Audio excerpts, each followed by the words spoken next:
Good afternoon. My name is Regina Hopkins. I'm the Assistant Director of the DC Bar Pro Bono Program Center, and I'd like to welcome you to our webinar this afternoon on board committees. This is part of a series that we've been doing on board basics, just going through some of the basic rules of how to operate a board. This session is being recorded, and it will be available for listening to again at a later date if you want to. We will send you a link to where it is posted on our archive. A couple of logistics. In the corner of in your interface, there is a handout. You'll see it there. You can download that, and that's the copy of the slides for today's presentation. You can download them now or before you log off the call. And then there is a box for questions. I will stop from time to time to answer questions during the course of the webinar, so please feel free to type in any question you have as we go forward. Just a little bit about myself. I am the Assistant Director of the DC Bar Pro Bono Center. I have been Assistant Director for 11 years. And I have, prior to that, for 14 years, I was the General Counsel for Habitat for Humanity. Okay. Too far. Just a little bit about the DC Bar Pro Bono Center. We are the largest provider of pro bono legal assistance in the district. In addition, the program I am in charge of matches nonprofits with pro bono legal counsel. So if you need help with a lease, with a corporate governance, if you need help with an employment matter or an intellectual property matter, you can contact us and we will match you with pro bono legal counsel. We also provide in-person trainings and webinars for nonprofit organizations, and we also provide written information as well that's archived on our website, and that's the link right there, lawhelp.org/DC/CED, and I'll just open it up so you can see it. That's our website, and it has, let me scroll, hold on just a second, let me just end the show just for a second so you can see it. I realize you can't see it. There's our website, and you can see it has all sorts of material like our webinar archive, some materials about starting a nonprofit, risk management, serving on the board of directors, and if you go to the serving on the board of directors, in addition to some resource manuals, you will see our board basics webinar on things like holding a board meeting, executive sessions, keeping minutes, things like that. So please feel free to make use of the material. So with that, let me go back. Hold on, I have to move things over. Okay. So we're going to talk about board committees. Now, but before we do that, the first thing you have to know is that a discussion of board committees starts with a discussion about the board of directors. Because a lot of the rules that apply to board committees have their basis or are grounded in the rules that govern how boards of directors can act. So the first thing is that a director is a fiduciary with respect to the nonprofit organization. That means that the director has to act in good faith as a reasonably prudent person would act under similar circumstances. The director has to be informed, use common sense, and be diligent in carrying out their duties. And so this is the important part. You have a heightened level of responsibility with respect with when you serve on the board that you are expected to comply with. How do you do that? Well, the first thing you do is you attend board meetings and committee meetings. You know, they say half of life is just showing up, and that's absolutely true in terms of carrying out your duties. You should, while you're at the board meeting, you should engage in open debate about matters. These, you know, the budget, the salary of people, you know, whether you're going to hire someone to be the executive director or not. These are all important matters that should be openly debated, and you should keep careful track of the financial affairs of the organization. Now, as a board member, there are certain rules that you have to follow, and because of these rules, this is why committees can be very important. The first is that a board may only act at a duly called board meeting for which proper notice is given and which a quorum is present at the time of the vote.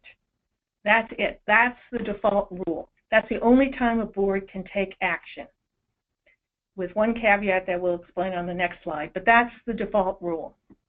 Now, a member can participate via electronic communication like Skype or a conference call, provided the director can hear the other directors speak and vote. And that director is considered present at the meeting, just like anybody else. So if you have a room full of 28 people, or not 28 people, like say 10 people, and 2 people are participating via conference call, they are as present at that meeting as the 10 people who are in the room. That's what the law is. You can't vote by proxy or ballot. You have to be there in order to vote. Now, there is one exception to that rule, and that is what is known as unanimous written consent. So let's suppose you want to make a decision. The board is not in session, so you can you can do it by email. You can do this, which you send out an email saying we need to approve a line of credit for the organization, and these are the terms, and you ask people to agree to that. And you can act if, in fact, you have everybody agree. And that means if you have an 11-person board, all 11 members must agree in writing to the action. Email consent is acceptable, as I said, provided the action taken is specified and it's clear who's sending the email. So if I send an email that's from shopgirl123@gmail.com, fine by me, or that's not going to do it. But if I send an email from an account that says rhopkins@dcbar.org, I agree with the decision to get a line of credit as laid out in the email, and there's my footer in the email such that it's clear that I am sending this message and what I am agreeing to, that's sufficient. The reason for this rule, that you can only take action at board meetings at which a quorum is present or you can agree unanimously, is that the whole purpose of having a board is that you get everybody's opinion, people talk, they engage in debate. I persuade you that you're going to do something, that we should do something, or you persuade me. All the issues are aired and discussed, and we all get the benefit of each other's expertise. The only caveat to that is if it's so non-controversial that everybody agrees, so you don't need that back and forth of the discussion. So that's why you have to have a meeting, or you have to have unanimous written consent. You can't send an email and say, let us know by 5 o'clock whether you agree, and if 8 people say yes, then you're all set. It doesn't work that way. You have to hear from everybody, and everybody has to say yes. So that's the rule that's embodied in the DC Nonprofit Code and indeed in the common law. And what I mean by that is the law, even if it wasn't in the statute, the judges would impose this rule on everybody because that's how the law has been.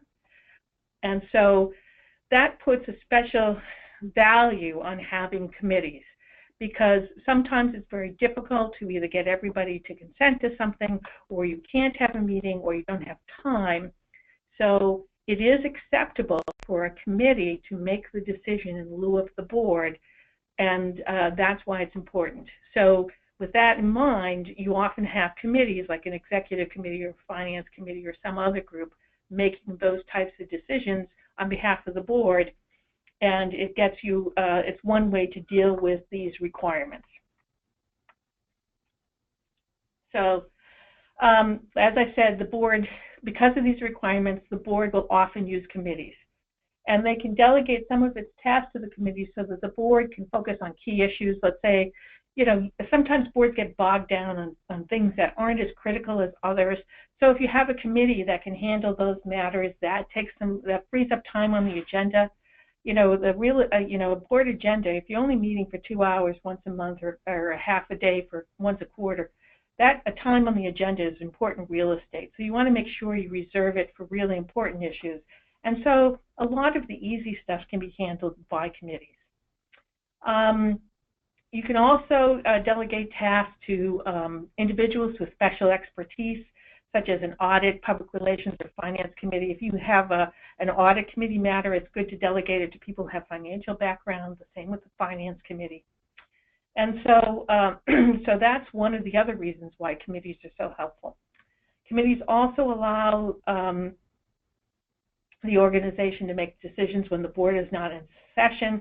And if you have a larger board where it's sometimes hard to get a quorum, or board members outside of the DC area where it's hard to get them, call them together quickly, having a committee that's empowered to make the decision allows you to be more nimble and more flexible.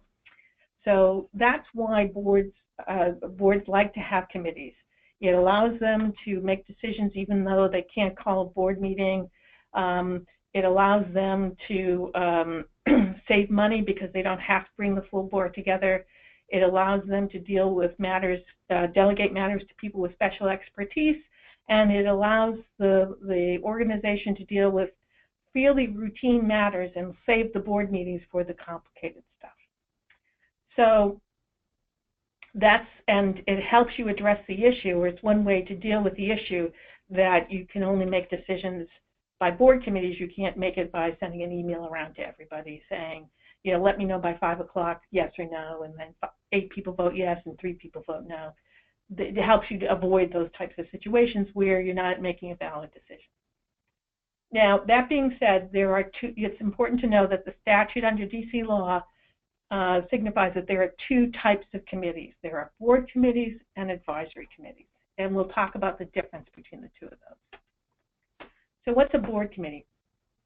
A board committee is a committee that's authorized to take final actions without further board approval, such as an executive committee or an audit committee. For example, let's suppose you have to deal with an emergency financial situation and you can't bring the whole board together in time. The executive committee can make that decision. They can be authorized to make that decision. And it's a final decision, no other authorization is needed. Or you could have an audit committee that's authorized to hire an auditor, and it doesn't have to come to the full board. So that's something else you can do in the committee. They make the final decision. They're not making a recommendation to the board, they are in fact deciding it. That's what a board committee does. And because they have these board powers, they have to be comprised only of board members. And what that means is, the idea is that if you're a fiduciary and you're exercising the governance of the organization and for its best interest, you can't delegate it to somebody who is not a fiduciary. It can only be delegated to another person with the same fiduciary responsibilities. So that only board members can serve on an executive committee, only board members can serve on an audit committee. You can't have third parties, you can't have staff. And that sometimes comes up in executive committees where you might want to put the executive director on the executive committee, and you can't do that unless they're also a board member. So you can invite them to sit in on the executive committee meeting. They can certainly be allowed to talk and offer their opinions on things, but they cannot vote on any matters. And they aren't an official member of the committee because those are only board members can do that. In addition, board committees must be approved by a majority of all the directors on the board, as well as the appointment of individuals to serve on those committees. So let's say you're deciding, should we have a finance committee? Yeah, let's create a finance committee. So that decision must be approved by a majority of all directors. And if you say, I'm going to name the following 3 people, Joe, Mary, and Lamar, as members of the finance committee, you can do that, but again, that has to be approved by a majority of all directors. And what that means is, on our 11-person board, at least 6 people have to agree to create the committee and appoint members to it. So even though you might have a meeting of the board and 9 directors are present and 5 vote yes, that doesn't work because it's not a majority of the entire board. So that's the rule. And it's a question, it's because of this delegation of fiduciary responsibilities, it's something that the majority of all the directors have to agree on. It cannot be done by a sort of small group of people. And I'm just going to pause because I have a question. Let me look at it to see. Okay. So someone asked a question about advisory committees, and I'll get to that, advisory boards, and I'll get to that when I get to the advisory committee. Okay.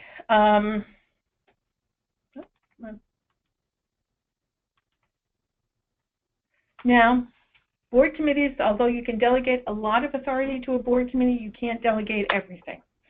Under DC law, there are certain decisions that are so important that only the full board can take them. And that is the authorization to distribute the organization's assets. And what they mean by that is not just like you spend money on a budget. It means that you're essentially transferring a substantial portion, like a whole program, or you're winding up your affairs and you're transferring all the assets of the organization to somebody else. Only the full board can adopt, amend, or repeal the bylaws.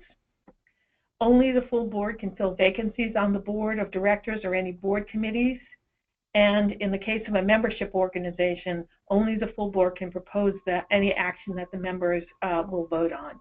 And that's because these are considered so significant that you need the consensus or the approval of the full board. Now, here's the caveat. A board committee may consist of one director. I wouldn't recommend it. I think that you're really giving a lot of authority to one individual to change things. But it is legally permissible. I think on a committee you should have probably a minimum of 3 people would be considered a good practice.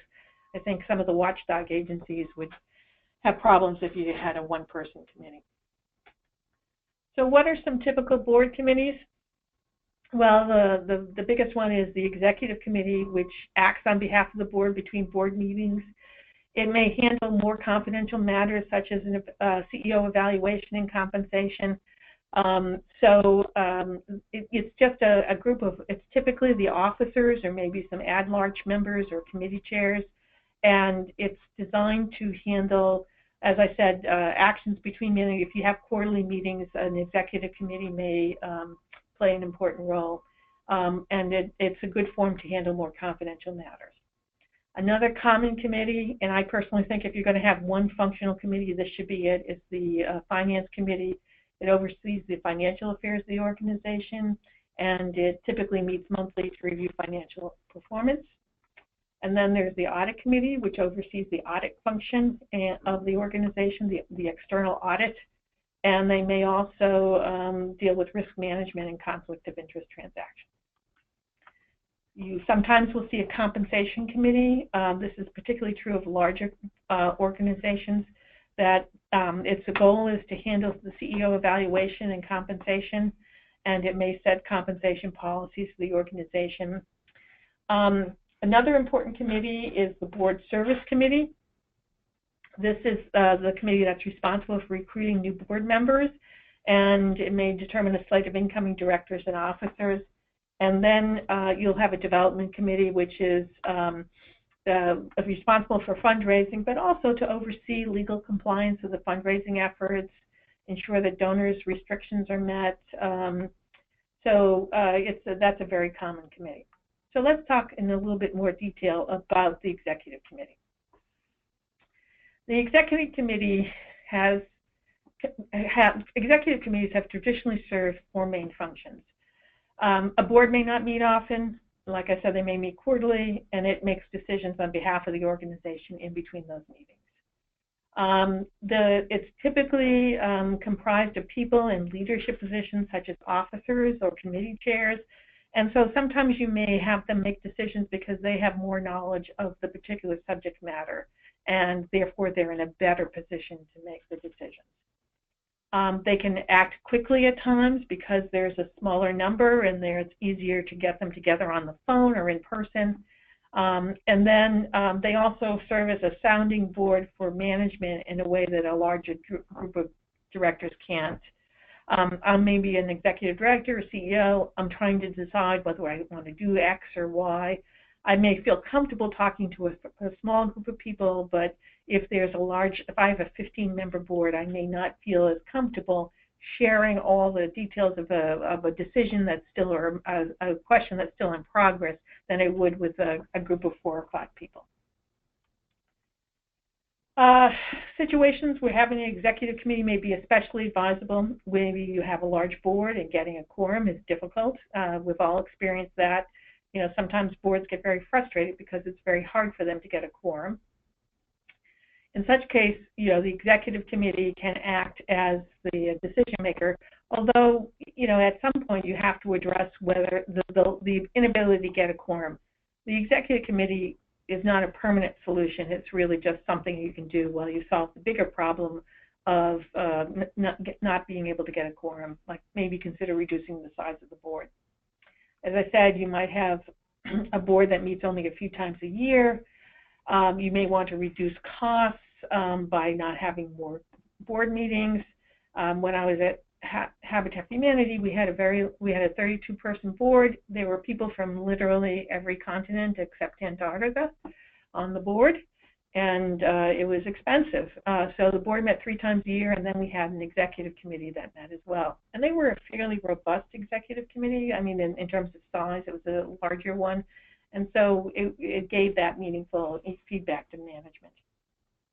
And as I said, often we talked about earlier, the executive committee can handle routine matters, things that are just, recurring matters that aren't particularly time-consuming, aren't particularly difficult or controversial, but can consume a lot of time at a full board meeting. The Finance Committee, let's just talk a little bit more about that. That's what I call a workhorse committee. Like I said, if you have one committee, it should be the Finance Committee, because they serve a critical role in helping with the financial health of the organization. They should meet at least monthly. Typically, it's done by phone, and its job on those monthly meetings is to take a deep dive into the organization's finances. Is the organization meeting its fundraising goals? Are the expenses in line with the budget? Has the organization missed a key donation or grant? They are the people who go through and ask those questions on a monthly basis so that things that can be dealt with promptly and quickly. So if you missed a big grant, if you were expecting a $50,000 grant and it didn't come through and you don't have a clear way to replace the funds, you talk it up with the Finance Committee and they'll start talking about the need to, they're the ones, they can help you play the heavy and say, well, we're going to have to cut back on expenses, or we're going to have to identify other funding sources. They are basically the early warning system to address these issues before you find yourself in a deep financial hole. And a responsible Finance Committee is going to ask the hard questions, so that you're not in a situation where things have just kind of drifted along and now you're looking at something that requires more dramatic action. So that's one of the key reasons you want a good, well-functioning Finance Committee. It also works with staff to develop the budget for the coming fiscal year before it's presented to the board. The committee ensures that the financial projections for income and expenses are reasonable based on past performance.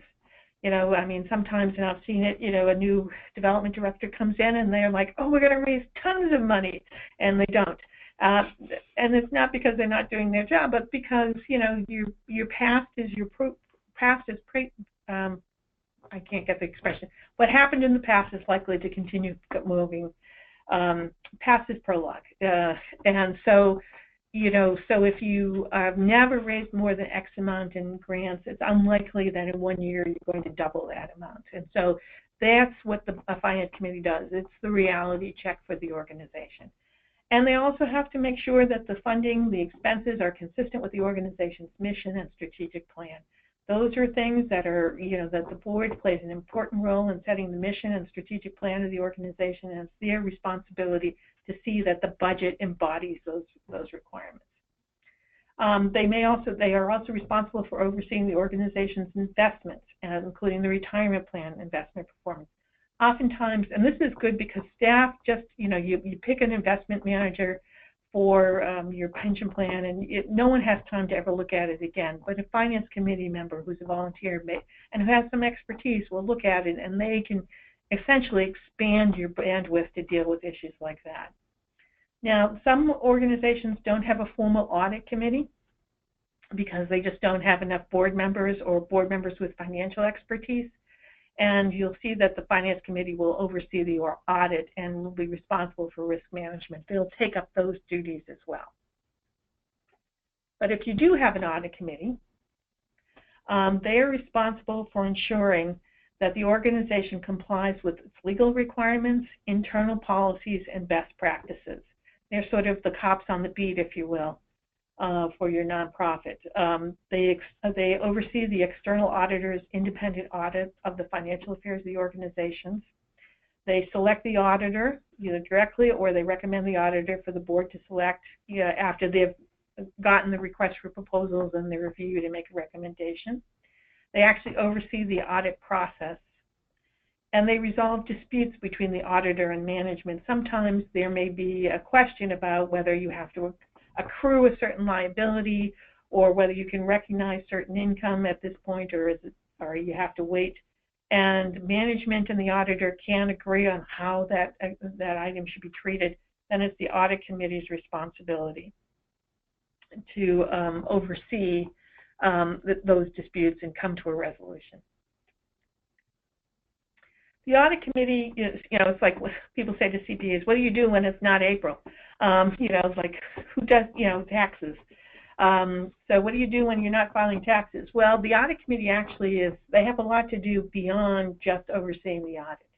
The first is that they should be looking at the risk management regime for the organization and doing what you call a risk analysis of the organization to make sure that there are plans in place to mitigate and insure against losses. And what that means is, if I could say it, is, what would a really bad day look for your organization? What could go wrong? What is your nightmare scenario? And, the audit committee helps oversee the process of going through that analysis and making sure that there are plans in place to deal with any of those contingencies. And keeping in mind that not all losses are insurable, such as if you lose a major funding source, there's no insurance that's going to deal with that. So you have to, but that could be a real risk to the organization. And so you have to have plans in place to deal with it, whether it's how to deal with the contingencies. Maybe the audit committee become a vocal a proponent of having more reserves to deal with those losses. Whatever it is, that's what the audit committee does. And they also keep in mind that not all losses are financial. So you may have a reputational risk.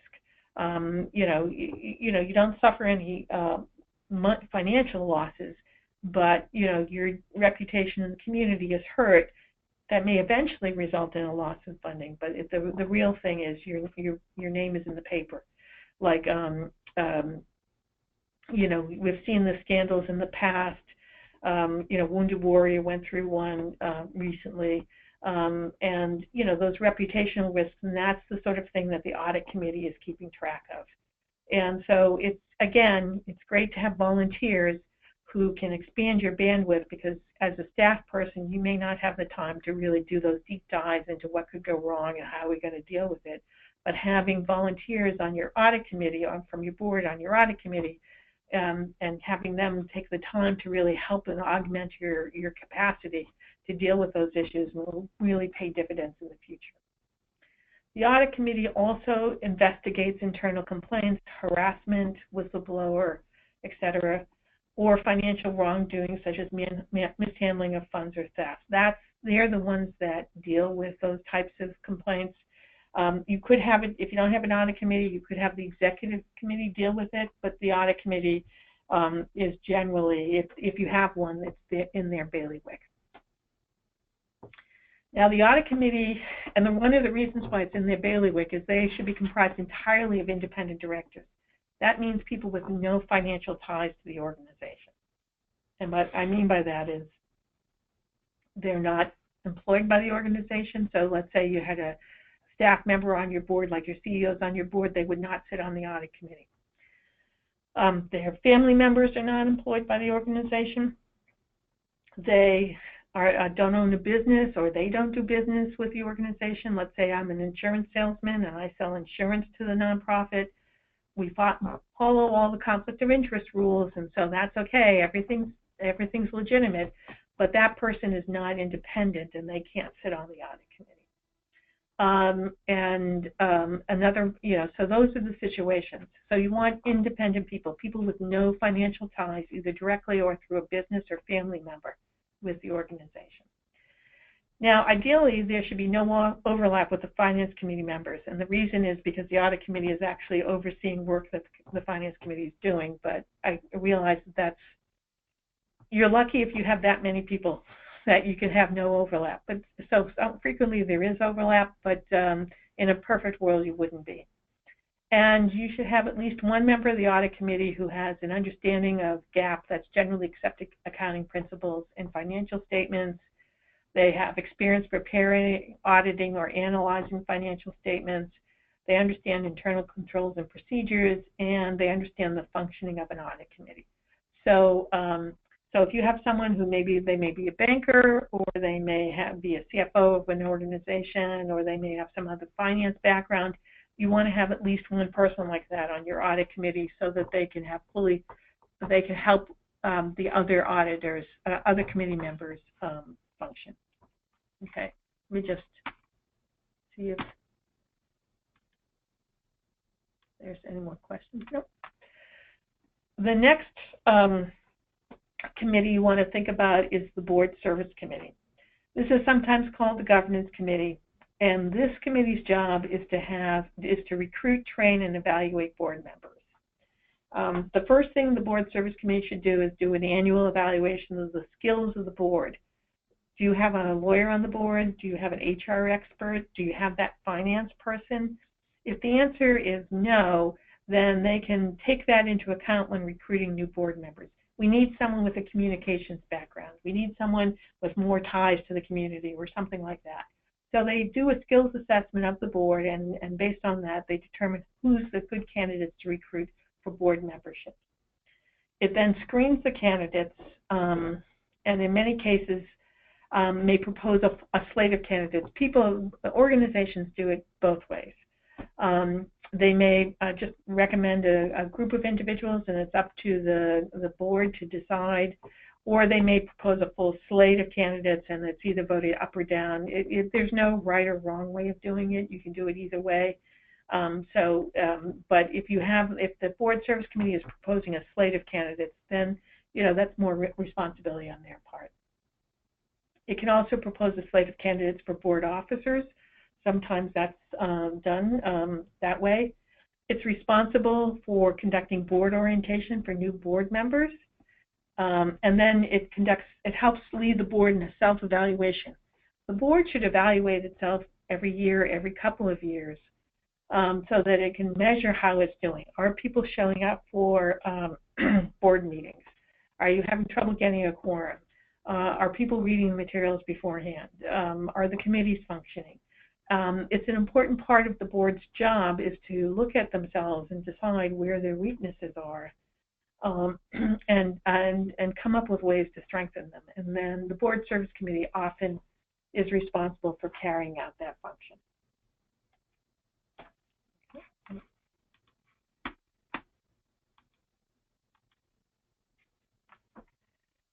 I think I went too far. Now, there are things called advisory committees. It can also be an advisory board. There's no right or wrong way of calling it, because these are committees that cannot make decisions on behalf of the organization. Their charters provide that they only make recommendations to the board for its adoption. And so they are not subject to all of the requirements that we talked about before. They can include non-board members. They don't have to be approved by a majority of the full board. The chair could appoint people to the advisory committee. You could authorize the chair to make the appointments. You don't have to have it ratified by the full board. You have a lot of flexibility, and the reason is because you're not delegating any of the fiduciary responsibilities of the board to this committee. They're only making recommendations. Now, that's not to say that you can't give them some authority. You've given the same level of authority to act as senior staff. Like suppose you have a committee that's responsible for supervising your annual dinner, and so you have The board approves the budget for the event, says here's the event budget, and then you can delegate to the planning committee the authority to hire the caterer, find a venue, hire a band, etc., so that you can give them those types of decisions because they're similar to what you would have given to your senior staff. And that's perfectly acceptable to do. They're not making sort of critical board decisions. They're just carrying out, they're implementing a decision by the board, and you can give them significant discretion in doing that. It's common for development, public relations, and advanced planning committees to be advisory committees because it gives, because they're not, unlike an audit committee or a finance committee, they're not approving, they may not approve major transactions. So you would make them an advisory committee to give you the greatest amount of latitude in terms of the makeup and composition of the committee. And it allows you to recruit people who have special skills. You might have someone who's a great PR consultant or who has incredible fundraising contacts, and they can serve on those advisory committees to help the organization. And it allows them to serve even though they don't have enough time to be board members. You may have someone who is great, but they just say, look, I don't have time to be a board member. I can't come to monthly meetings or things like that. And you say, that's fine. That's fine. We have an event planning committee. Can you serve on that? It's for just in the spring. And they'll say, great, I'm happy to do that. And they have contacts, or they may have expertise, or they may know, they may have a particular background that's especially helpful for that event. And you can make use of their services and their wish to volunteer without having them to be full board members. And also, a lot of these advisory committees act as a tryout for potential board members. So if you have a development or a public relations committee and you have people on the committee, you can look at how they're doing as members of the advisory committee, and say, that person has the dedication and the experience that we would like to have them make full board members. And a lot of people will do that. They won't put someone on their board who hasn't served on an advisory committee. Now, I want to make one thing clear, that the difference between an advisory committee and a board committee is in how the committees are designed, not how they operate.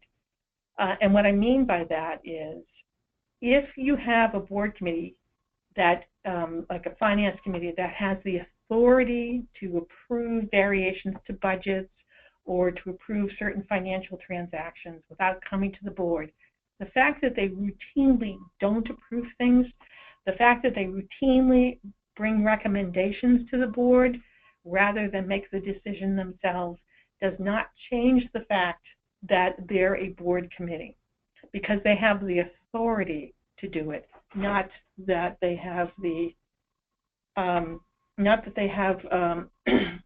they're actually doing it. It's that they could do it, and that's where the distinction between a board committee and a finance committee, a board committee and an advisory committee comes in. So I just want to make that clear, because you may think to yourself, well, I have a finance committee, but they always just make recommendations. Well, you have to actually look at the charter of the committee, and every committee should have a charter, either in the bylaws or preferably just adopted by the board, that lays out what their authority is. And so you have to look at the charter for the committee and decide how much authority they have. Now, keeping minutes. The DC Nonprofit Code requires organizations to keep minutes of all their board meetings, even when meeting in executive session. Some people think that when you're meeting in executive session, you don't keep minutes.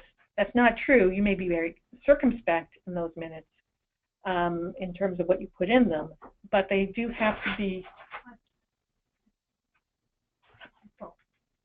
you do have to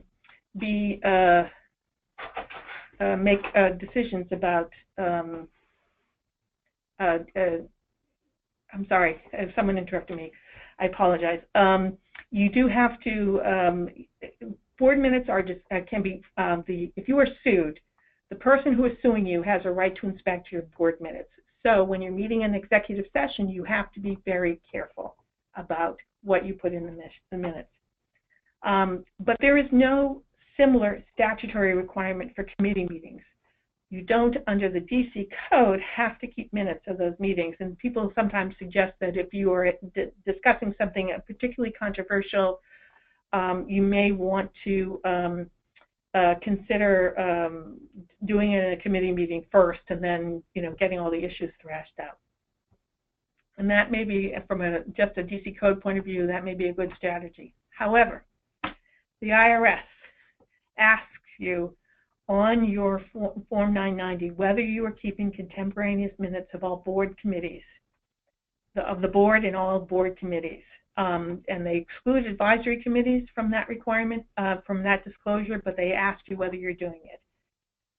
And if you're not, you have to explain why not. You have to explain how you're keeping track of what's going on at the board and the committee levels.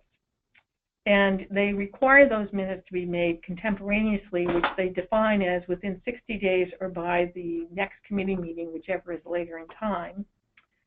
And so, even though technically the DC code doesn't require you to keep minutes, and even though technically the IRS doesn't require you to keep minutes of your board committees, they will make you disclose whether you're keeping minutes, and with the idea that you will be embarrassed into doing so.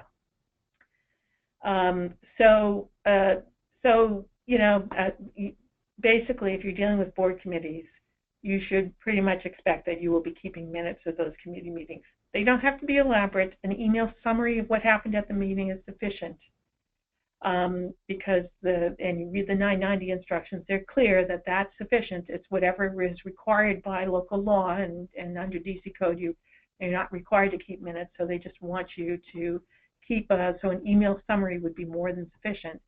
But whatever you do, it should be kept permanently.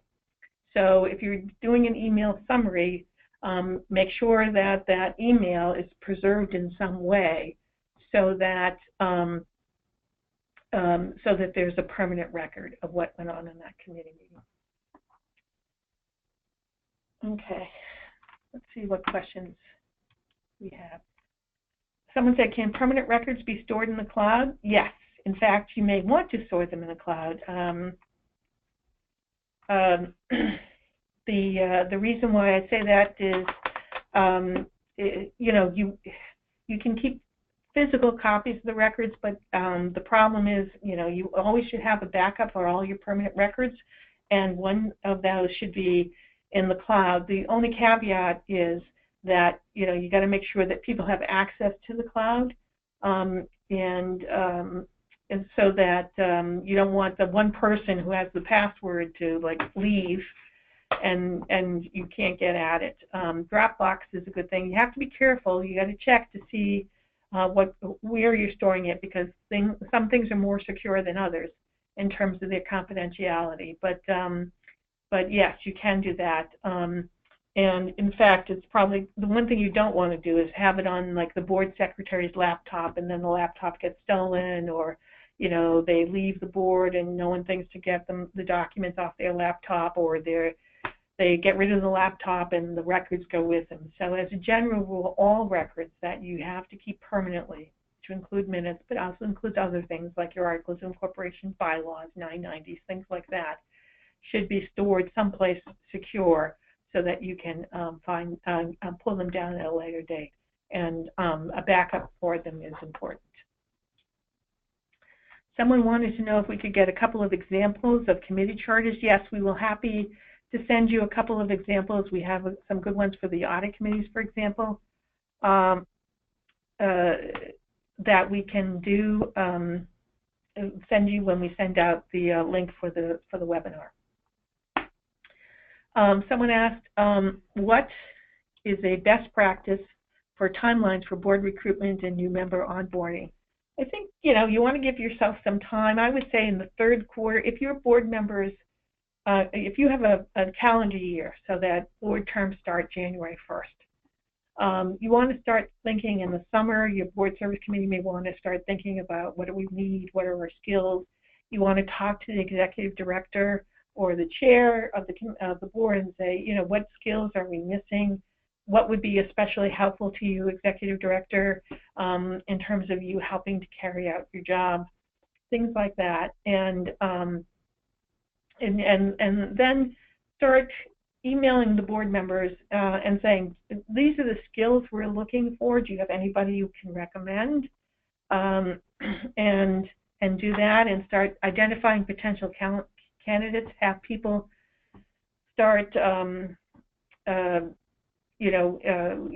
people start, reaching out and calling their friends. Like in the fall, you may want to have an interview process. You want to have a good communication with potential board members, because you want to make them clear what their expectations are.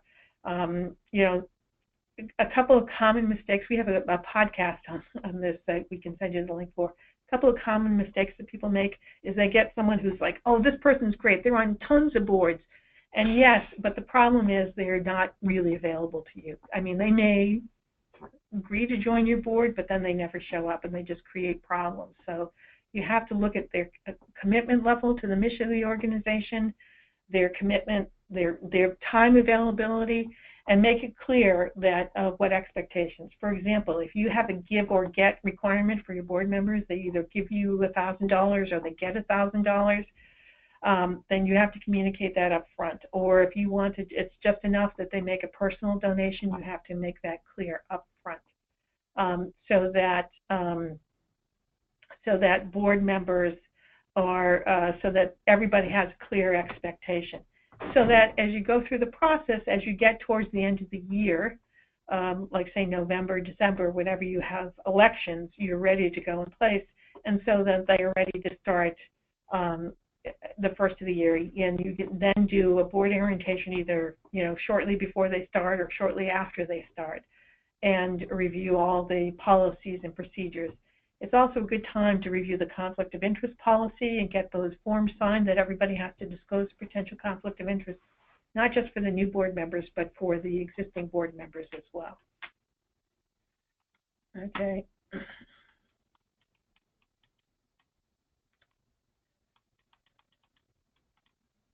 just going through the questions right now. Try again. Do we have examples of a programming committee? Oftentimes there will be a specific committee that will oversee the program or do a deeper dive onto the program aspects of your organization. When I was at Habitat for Humanity, we had a program committee. That can be an advisory committee, or it can be a board committee. It may be a good idea to make that advisory committee, because that's where you can induce, that would be a good recruiting tool. For example, you get people introduced to the mission of the organization, get them excited about what you do, and that way they can be an effective board member. And what they're basically doing is they're auditing the programs. Is this serving our mission? Are we meeting the needs of our stakeholders? Are we meeting our programming goals? And it's just a way of overseeing those programming to make sure that you have a mission and a strategic plan, and are the day-to-day programmatic activities actually achieving the mission? Are they achieving the strategic plan? If they're not, why not? And should we change the plan, or should we change the activities? And those are the types of things that a program committee can do. Like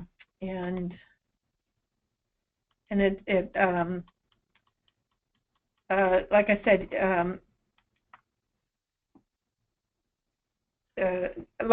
that it's up to you to decide whether you want it to be a board committee or a advisory committee. If they're talking about discontinuing the full program, that's probably something you want to bring to the full board. You wouldn't want a committee of the board to do that. So that's another reason why they're much more amenable to being an advisory committee. Someone asked about Maryland's law, and I would say a lot of these principles are very similar. I remember talking, for example, the requirement that all members of a board committee be directors. I talked to the person, a little bit of legalese here, but the DC code is based on the American Bar Association's model nonprofit code. when I say based on it, I mean they basically Xeroxed it, typos and all.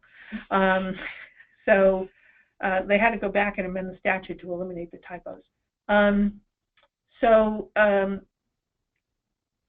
I talked to the drafter of the Model Act, and I said to him, I saw that all the directors had to be, all the board committee members had to be directors, and I said, is it you all's position that this is a change in the law, or that was always the law? And he said, it's our position that it's always been the law. So they would tell you that, yes, Maryland has the same requirement whether it's in a statute or not, that only board members that you can only delegate board decision-making to other directors. You cannot delegate it to people outside of the board. They would also, and again, this would be the law in just about every state, that you can only make decisions at a validly called board meeting, which a quorum is present at the time of the vote, and unless you use a unanimous consent. There's no proxy voting allowed in any state. Email balloting, email voting is not acceptable in any state. That's pretty much what the rule has always been. And in fact, in some jurisdictions like Great Britain, you can't even participate via conference call.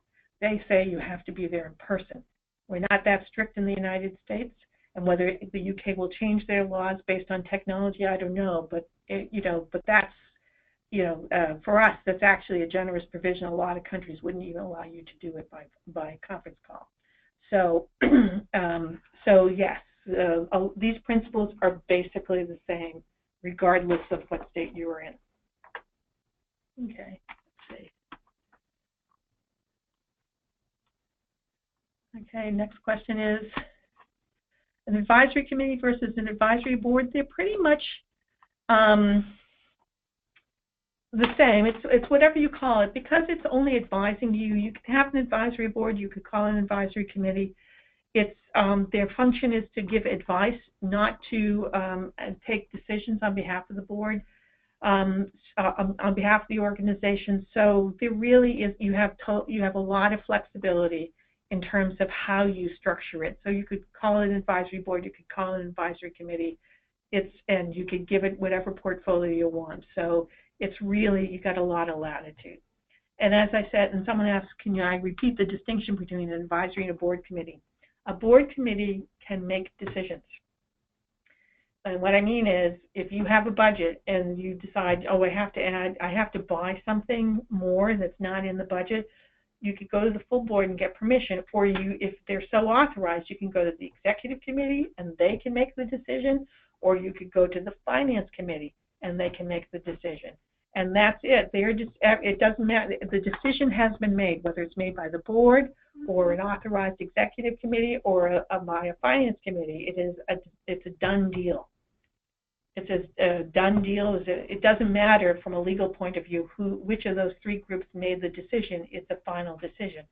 That's different from an advisory committee. If you had a finance committee that was not authorized to make those decisions, that it only could act in an advisory capacity, then what you would say is they would have to go to the full board for approval, because they're only giving advice to the board. They're not actually deciding on behalf of the board. And that's the distinction. How much authority do they have to make final decisions on behalf of the organization? And as a result, and someone asked, as a result, you don't have to put board members on advisory committees. You can have outside of the board on those committees, because the board is not delegating its decision-making authority to them. And anybody, you can get advice from anybody. And so that's basically, everybody can weigh in, everybody can give you their 2 cents worth, everybody can do that. So so that's why you're allowed to have anybody on those advisory committees. And you don't have to keep minutes of them. You don't have to, of their meetings. You can have the chair authorized to appoint them. You have real flexibility, because all their, it's not nothing, but they are just giving you their opinion, and ultimately the board is making the final decision. Okay.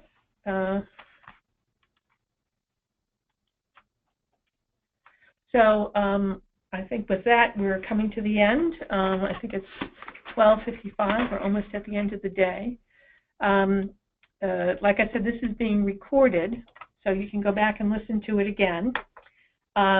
We will send you an email asking for your evaluation. We are asking, as well as we will give a link to the recorded version, and we will include a couple of committee charters as well, so that you'll have a chance to look over some of them. And as I said, you know, usually your executive committee's authority is spelled out in your bylaws. That's typical. But in most bylaws now, there will not be committees actually spelled out. What they will do is you'll see a provision that gives the board authority to create committees, both advisory and board committees.